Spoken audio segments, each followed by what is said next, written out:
Hello and welcome to episode 5 of my Kubifaktorium tutorial Let's Play series. This episode will be on continuing Kubifaktorium's tutorial. Okay, so we finished off with the train logistics in the last episode, and we're going to continue with train logistics in the next tutorial. Build a train using the train factory and add 2 stations to its schedule. Okay, so click this. We're going to start with a red train. And so we want to add 2 first and then 3.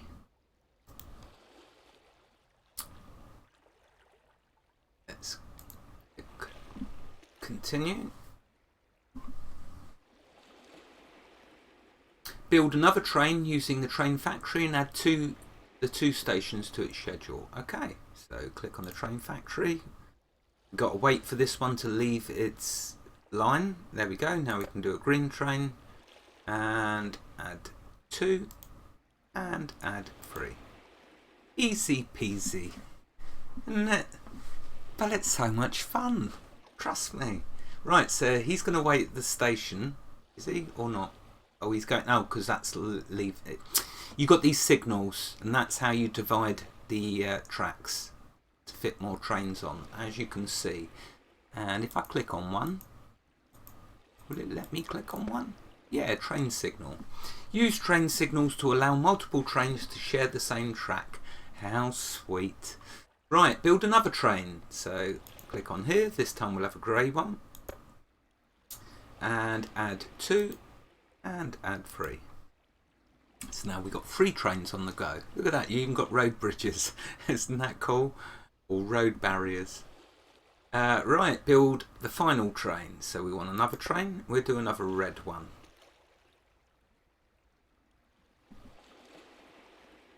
Just waiting for it to leave the line.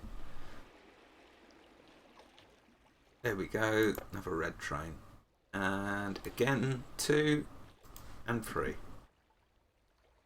There we go, 4 trains on the go. The 4 trains will use this circular train network without locking up.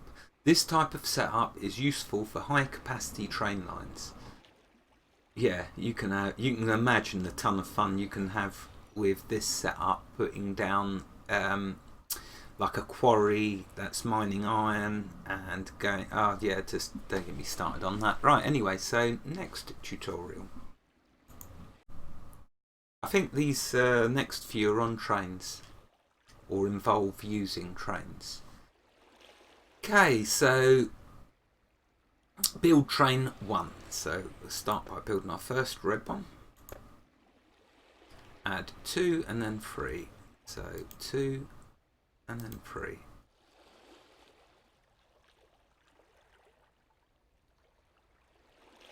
Oh, I need to click continue. Build another train.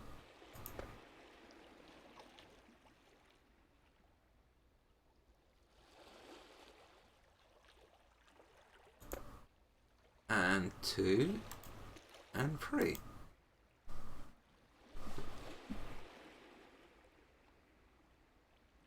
Build another train. I think what this tutorial's demonstrating is the layouts of the different ways you can lay out the tracks to achieve the goal of pickup and delivery.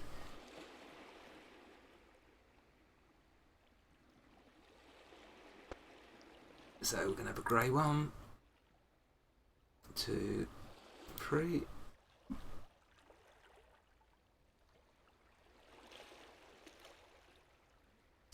And build the final train, so 1 more.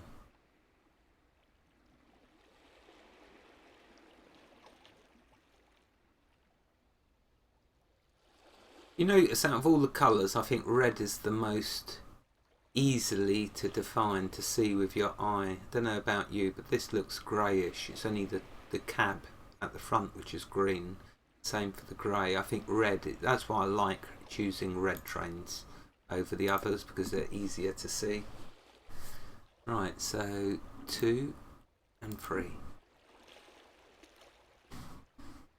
Okay, so up here it says pre-signals prevent your trains from entering intersections when this would cause a deadlock. As you can see here with these little signals. Ooh.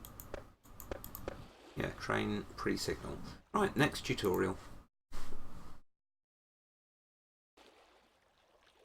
And more trains. But now it's showing you ramps, bridges with trains. Right, build a few trains using the train factory. Okay. There's the factory. So we'll have a red one. And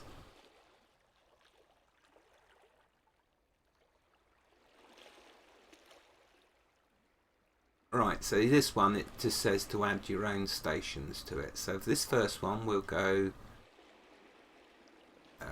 this train station 4, train station 2. Let's click start.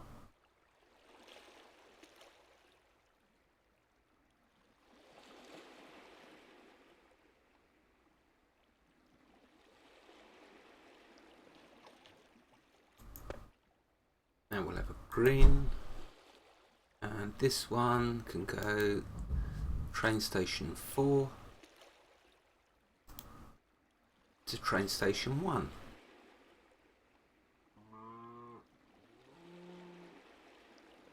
The only thing I would say is look at the amount of space it takes up, and this is without your colonists and the houses and the factories. So like I said at episode 1, you're always going to want more space, more land. Right, this one can go to 2 to 3.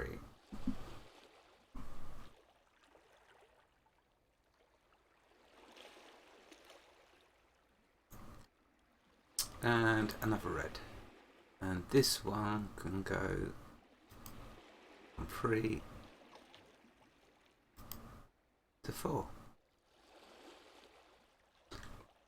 So, isn't that cool? Look at this. You can imagine the fun. I mean, if you're a train enthusiast, you could play this game just for the train side of it. Really. There you go. Next tutorial.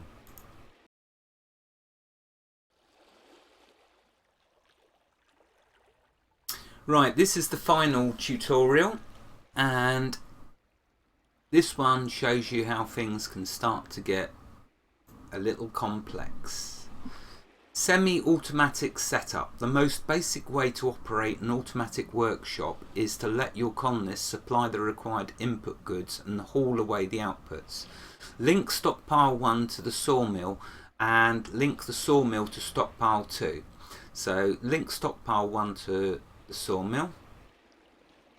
So there's stockpile 1 and that's the sawmill. And link sawmill to stockpile 2, so we'll select the sawmill to 2. Oops, going the wrong way. So you can see now it's going to put wood into here and creating the wooden boards.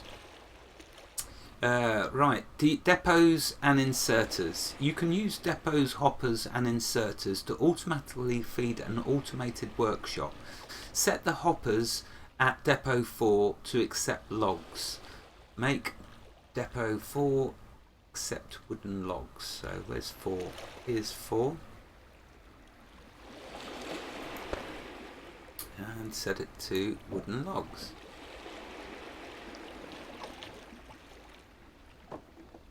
Right, so 4 to 1.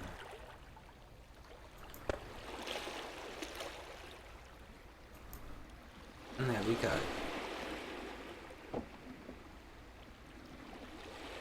Look at that, isn't that cool? So it's then going to pull it straight into the sawmill. So we're going from stockpile to sawmill, automated. Multiple workshops. You can use conveyor belts to supply multiple workshops at once. You can also feed the output from a workshop directly into the next automated workshop in the production chain. And this is where it starts to get really complex and cool. Make depot 5 accept wooden logs. So where's 5? Here's 5.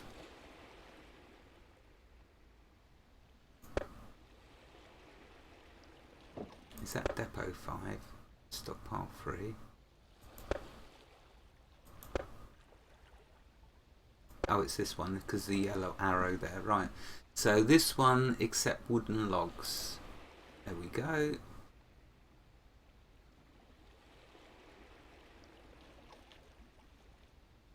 Now, because this inserter can accept logs, it's moving on to the conveyor belt, which will then go to the sawmill. These inserters will put, I love the inserters, so they're now just like Factorio, just as fantastic as Factorio. So that's now put them in here. What these sawmills will now do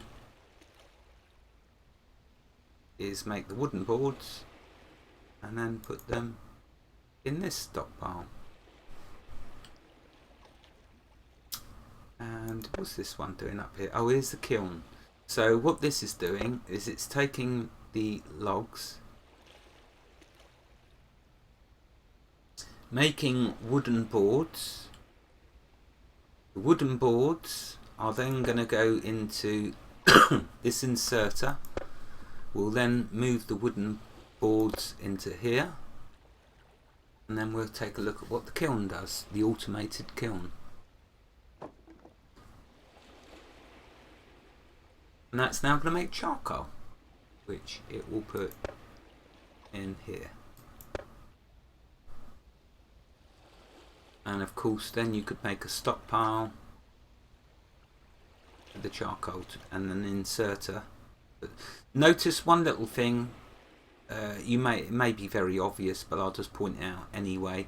When you're setting up these production lines, always remember that one gap, just like Factorio. Always keep the one tile gap so you can put the inserters in.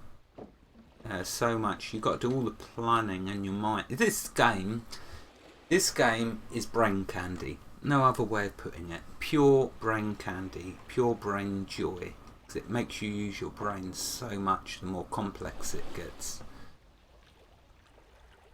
Okay, so we're just waiting. There we go. We've reached, got the lot. Oh, there is another tutorial. I thought this was the last one. Okay, we'll go to the next one. I think this is the last one. Okay, so this setup shows how ground-based conveyor belts can be used. Select the exit hopper in the depot and set it to accept iron blocks. Oh, there is another tutorial after this one then. Okay. Right, so make depot 1 accept iron blocks. So this one here, iron blocks.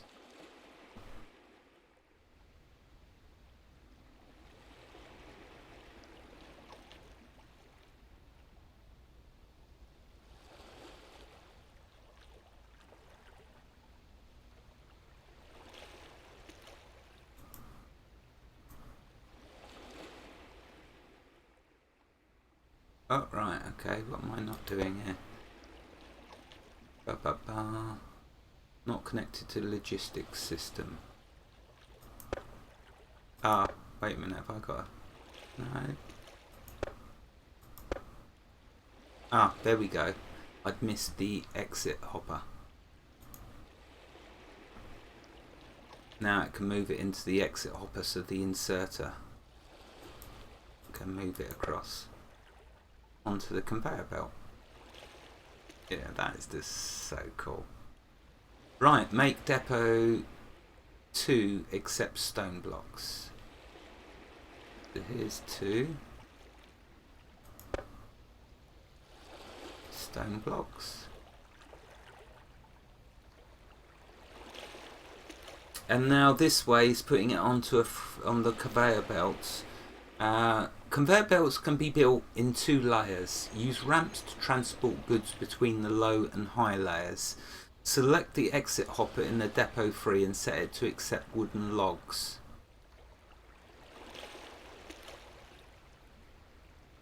Let's see which one's depot 3. Is this depot 3? Yeah. Wooden logs.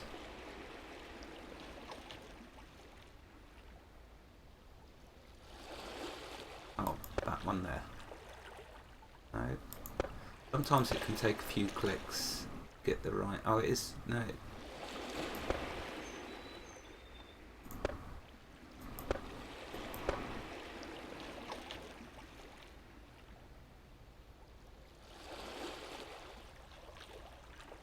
Oh, I'm on the wrong one, that's why. So it's talking about over here now.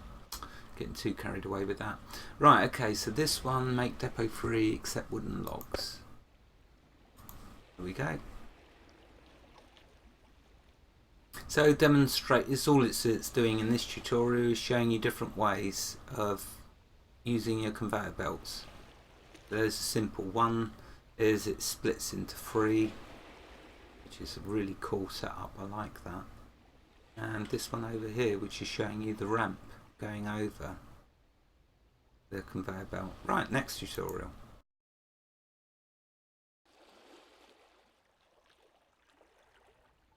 Automated ore crushing. This non-interactive sample scene shows how to set up automated ore processing. Click on the objective below to move on. Right, yeah, so this is the last tutorial then. And this shows you how really complex it can eventually get. And with this we don't have to do anything, it's just we'll take a look at what it's doing. So this is an automated grove, automated tree farm. What it's going to do is it will output logs. It will grow the trees, cut them down, put the logs into the exit hopper that the inserter will then put on the conveyor belts. Let's speed this up so we can see. But wait for a tree to grow.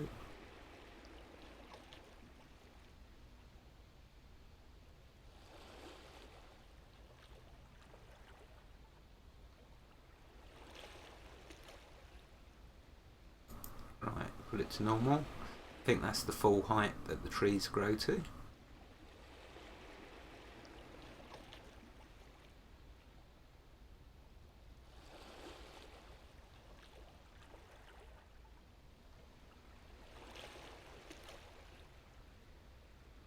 Oh no, they go a bit further. Alright, let's speed it up a bit more.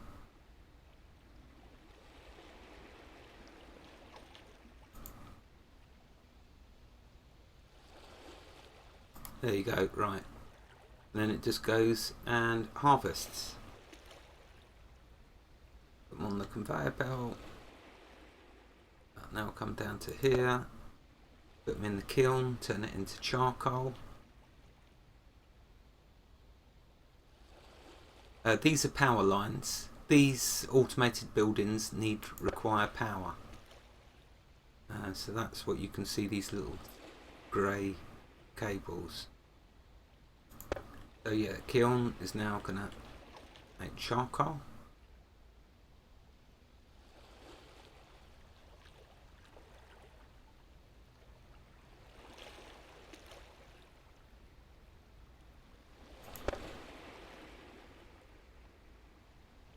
There we go, it's made some. It's making it. Speed it up actually.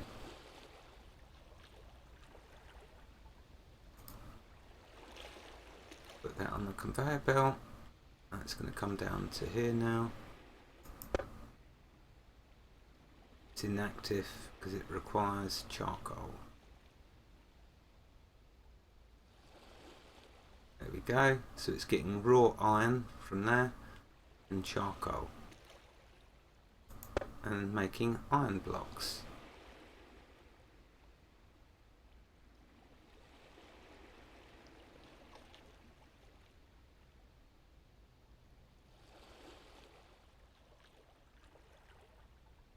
So this is the end of the production line for this whole map. Every machine, every automated machine here, everything is set up just for this reason here, to get these blocks. So if we come over to this side now and see the other side of it. So this side starts with a quarry, which is mining iron.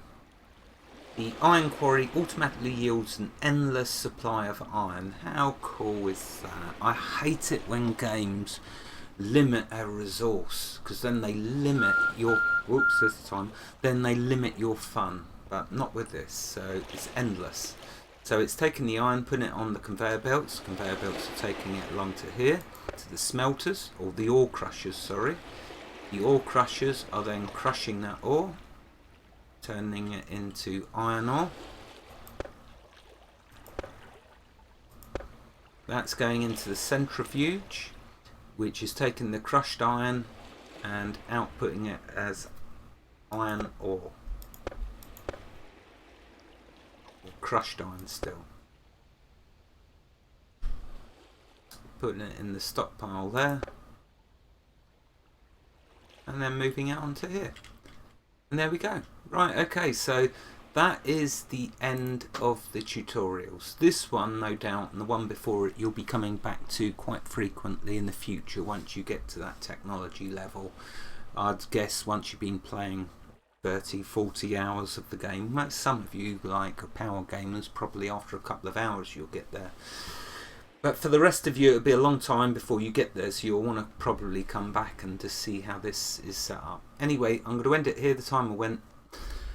Wherever you are in the world, God bless you and keep you safe. Thank you for watching and have a fantastic day. In the next episode, we will start on Island 1, the proper game. Goodbye.